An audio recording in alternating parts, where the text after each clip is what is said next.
Kasih karunia dan damai sejahtera Allah Bapa kita dan anaknya Tuhan Yesus Kristus menyertai saudara. Amin. Shalom saudaraku yang terkasih, di dalam nama Tuhan Yesus Kristus senang bisa menyapa saudara dan tempat saudara berada hari ini dalam dimensi yang berbeda, tetapi dalam dunia yang sama. Sebagai insan yang diciptakan untuk Tuhan sebelum melakukan rangkaian aktivitas kita pada hari ini, marilah kita mengawalinya dengan memuliakan Tuhan lewat pujian kita dan mendengarkan firman Tuhan.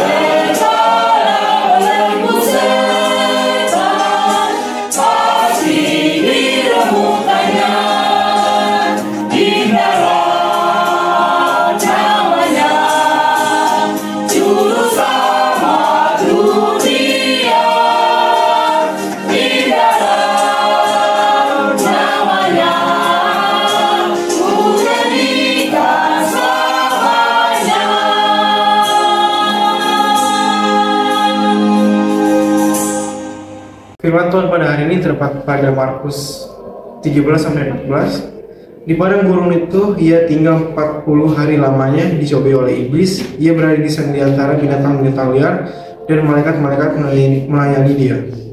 Sesudah Yohanes ditangkap, datanglah Yesus ke Galilea memberitakan Injil Allah. Demikian firman Tuhan. Saudara yang terkasih di dalam nama Tuhan Yesus Kristus, memang Injil Markus tidak menjelaskan dengan begitu detail apa yang dialami Yesus Kristus di padang gurun, tetapi hanya menyebut tentang angka 40 hari lamanya, menyebut bahwa dia dicobai oleh iblis, dan menyebutkan bahwa dia bersama dengan binatang-binatang liar, dan kemudian malaikat-malaikat melayani dia. Apa pentingnya kita belajar tentang Yesus Kristus yang berada di padang gurun? Tentu ketika kita mendengarkan istilah padang gurun, kita langsung terbawa kepada pemahaman tentang keluarnya bangsa Israel dari perbudakan Mesir. Mereka langsung diperhadapkan dengan padang gurun. Mereka berada di sana 40 tahun. Dan padang gurun itu ternyata menjadi sebuah bukti bagaimana generasi yang pertama itu gagal. Mereka seharusnya bisa menyelesaikannya dengan waktu yang relatif singkat, tetapi mereka harus berputar-putar selama 40 tahun lamanya. Dan sekarang kita melihat Yesus Kristus berada di padang gurun. Apa yang sebenarnya dilakukan oleh Yesus di sana? Sebelum kita membahas kepada Yesus Kristus, kita perlu membahas tentang Yohanes Pembaptis. Karena Yesaya sebenarnya telah mengumandangkan tentang suara yang berseru-seru di padang gurun. Suara siapakah yang berseru-seru di padang gurun? Ternyata jawaban yang benar adalah Yohanes Pembaptis. Orang-orang tidak lagi mendengarkan firman Tuhan, karena ada 400 tahun tidak ada nubuatan apapun. Sehingga ketika muncul Yohanes Pembaptis, orang-orang berbondong-bondong untuk mendengarkannya, dan dia mempersiapkan jalan untuk Tuhan. Dan dia ternyata juga melewati padang gurun. Dan kita ketika belajar tentang padang gurun yang harus dilewati Yesus Kristus, ternyata ini bukan persoalan ia berada di sana atau ini adalah sesuatu hal yang kebetulan. Ada hal yang dikerjakan oleh Yesus di sana.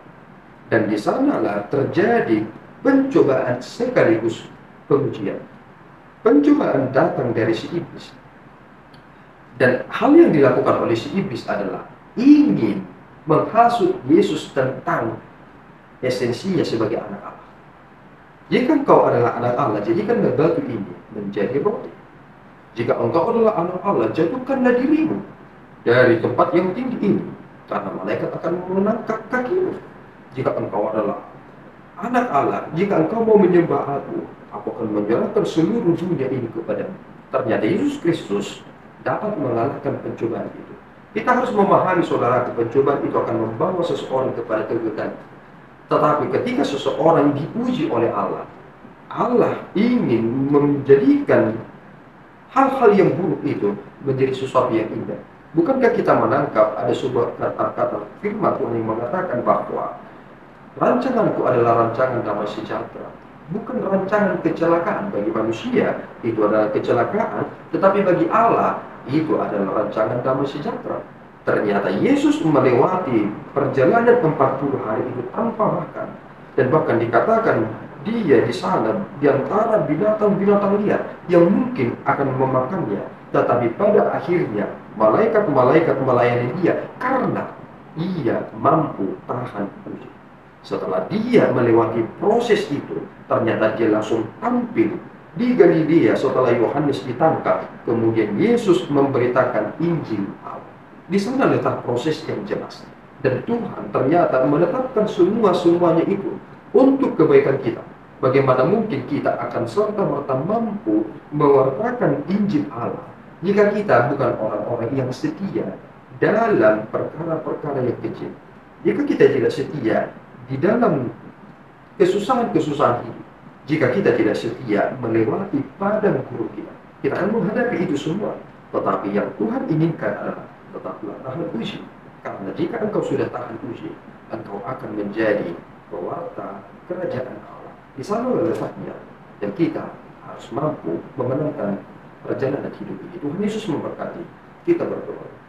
Ya Tuhan, kami bersyukur atas berkat-Mu. Kini kami mengerti ya Bapa, bahwa Engkau mengizinkan anak-Mu berada di padang gurun 40 hari lamanya untuk menyatakan kepada kami betapa menyakitkannya proses itu. Dan kami juga harus siap bahwa kami harus menerima hal yang menyakitkan dan menyesatkan. Tetapi pada akhirnya kami akan menjadi orang-orang yang tampil sebagai pemenang.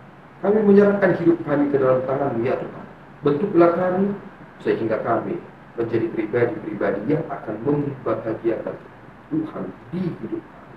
Terpuji Engkau di dalam Yesus kami berdoa dan mengucap syukur. Anugerah Tuhan kita Yesus Kristus, kasih setia Allah Bapa kita, dan persekutuan Roh Kudus menyertai saudara. Amin. Tuhan Yesus memberkati.